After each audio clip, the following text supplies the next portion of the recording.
Allez-y. Vous le savez, 2019, c'est une année d'élections européennes. Mais question toute bête, pour qui va-t-on voter? C'est simple, les citoyens de l'Union européenne vont élire les eurodéputés qui vont les représenter au Parlement européen. Pour être candidat, rien de très compliqué. Il faut avoir au moins 18 ans et être citoyen de l'un des 28 États membres de l'Union européenne.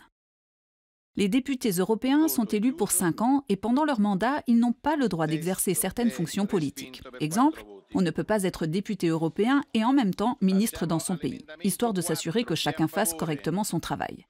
Alors les élections, comment ça marche? En France et en Allemagne, par exemple, chaque parti politique présente une liste de candidats.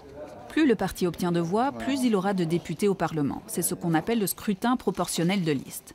751 députés siègent au Parlement et ils seront chargés, lourde responsabilité, de représenter tous les citoyens de l'Union européenne. Il faut donc impérativement que les élections soient équitables.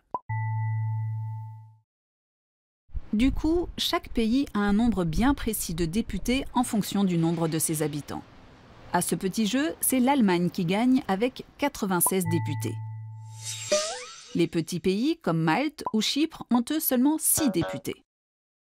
Heureusement, on a pensé à tout pour qu'ils ne se sentent pas trop seuls. Dans l'hémicycle, les députés ne se rassemblent pas par pays, mais par groupe politique. Un député maltais sera donc assis à côté d'un député allemand qui partage ses idées. Après tout, ils sont là pour défendre l'intérêt commun, non? La votazione è chiusa.